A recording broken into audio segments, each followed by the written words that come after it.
Subscribe now and press the bell icon. Never miss an update. आप ही का भरोसा है हमारे लिए, तो बच्चे के लिए नहीं, परेशान है सब। आप बच्चा कामयाब हो जाए, हिम्मत मत हारिए, कामयाब हो जाएगा। बस आप हिम्मत हार जाएंगे तो फिर समस्या है ना, फिर वो भी हिम्मत हार हाँ जाएगा। सर जी, भगवान से दुआ करते आप सर आपसे कि आप बच्चे को निकाल दो सर। मैं इसको सफल बना दूंगा, मैं इसको मेहनत करना सिखा दूंगा जिंदगी में। बस मैं आपसे इतना वादा कर सकता हूँ, मैं आपसे वादा करता हूँ कि पढ़ेगा वो, चिंता मत कीजिए। आपके आंसुओं को जाया नहीं जाने देगा, मेरा वादा रहा आपसे। रोना नहीं है ना, आँख के पानी को संभाल के रख, बहुत काम आएगा। सिलेक्शन के बाद में खूब रोना, पर एक बार सिलेक्शन ले। और याद है वो आपने कहा था, तेरे माँ तेरे पसीने की हर बूंद को मोती सा चमकाऊंगी। सपना बड़े देखना माँ, पूरे करके तेरा शेरनी दिखलाएगी एक। तो चिंता मत कर, हम है ना तेरे साथ में।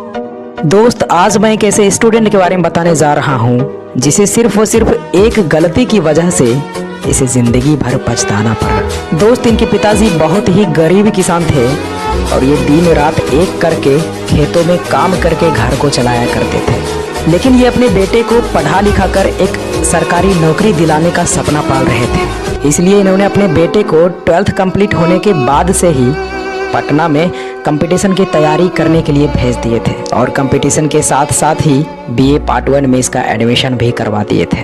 ये लड़का भी अपने कैरियर को लेकर बहुत सीरियस था, लेकिन कुछ दिन तैयारी करने के बाद इसे पटना का हवा लग जाता है और लाल पीला हरा के चक्कर में फंस जाता है और टाइम वेस्ट करने लगता है। अब आप तो समझ ही गए होंगे कि मैं क्या कहना चाह रहा हूँ। ये लड़का दरअसल प्यार के चक्कर में पड़ गया था। और दोस्त, मैं क्या बताऊं, इसके बाद इसका पढ़ाई के प्रति सीरियसनेस लेजीनेस में बदल जाता है। इसे लगने लगा कि यार अभी तो मेरे पास बहुत समय है, अभी तो ग्रेजुएशन कंप्लीट होने में 3 साल बाकी है और मैं तैयारी तो 6 महीने में ही कर दूंगा, क्योंकि कोर्स 6 महीने का ही होता है। लेकिन शायद इसे ये नहीं पता था कि उस 6 महीने में पढ़ाया गया चीज़ों को कंप्लीट करने में बहुत समय लगता है और इसी गलत फहमी में जीने लगा और पढ़ाई कम, प्यार का चक्कर ज़्यादा करने लगा। हालांकि बीच बीच में इसे रियलाइज होता था कि मैं गलत कर रहा हूँ, लेकिन दोस्त, इस चक्कर में जो एक बार पड़ जाता है ना, वो इतनी आसानी से बाहर नहीं निकल पाता है। ये जीवन की सच्चाई है, जितना जल्दी समझ लो उतना ही बेहतर होगा।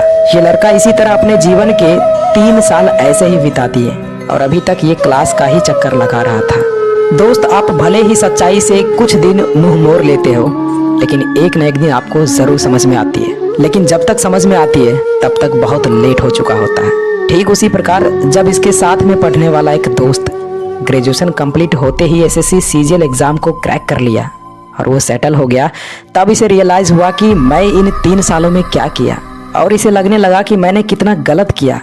पिताजी का मेहनत पानी में फेर दिया, कैसे कैसे दिन रात मेहनत मजदूरी करके पैसा भेजते होंगे और मैंने ये सब चुटकियों में बर्बाद कर दिया। ये लड़का को अब सारा कुछ दिखने लगा था, लेकिन तब तक बहुत लेट हो चुका था। और दोस्त, इसी समय घर से कॉल आता है कि बेटा, माँ की आंखों का ऑपरेशन कराना है, लेकिन पैसे नहीं है क्योंकि सारा पैसा तो तेरा पढ़ाई में लगा दिया। बेटा, तुम्हारा सिलेक्शन कब हो रहा है? तो दोस्त, ये लड़का कुछ नहीं बोल पाया क्योंकि ये लड़का इन 3 सालों में पढ़ाई के अलावा सब कुछ किया था, सिर्फ पढ़ाई ही नहीं किया था। ये लड़का फ़ोन पर सिर्फ रोता रह गया और फिर बोला कि पिताजी, अभी कोई एग्ज़ाम नहीं निकला है।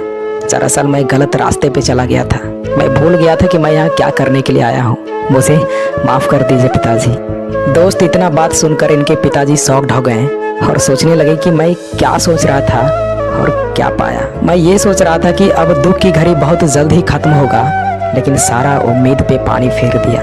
अरे, मैंने तुम्हारे लिए क्या नहीं किया, अपना ज़मीन का 90% हिस्सा इन 3 सालों में बेच दिया, ये सोचकर कि मेरा बेटा शहर में अच्छे से पढ़ाई कर रहा होगा। लेकिन तुमने जो कर दिखाया ना, अब लग रहा है कि सारा सेक्रीफाइस व्यर्थ चला गया। अरे बेटा, सोचो उस माँ पे क्या बीतेगी जो माँ अपनी आंखों का ऑपरेशन नहीं करा रही थी, बोलती थी कि बेटा सेट हो जाएगा ना तो मैं ऑपरेशन करा लूँगी, और तुम बहुत अच्छा किया बेटा, बहुत अच्छा। दोस्त, अब इसके पास रोने के सिवा और कुछ नहीं बचा था और मजबूरन इसे प्राइवेट जॉब में 10,000 की नौकरी करना पड़ा और जो सपना इनके माँ बाप ने देखे थे वो केवल सपना ही रह गया। तो दोस्त, अगर आप भी ऐसी गलती कर रहे हो, आप भी पढ़ाई को प्रायोरिटी नहीं दे रहे हो, तो शायद आपका भी एक दिन यही हाल होगा। कड़वी है लेकिन बहुत सच है। इसलिए दोस्त, समय रहते खुद में सुधार कर लीजिए, क्योंकि समय के पास इतना वक्त नहीं है कि वो आपको दोबारा समय दे सके।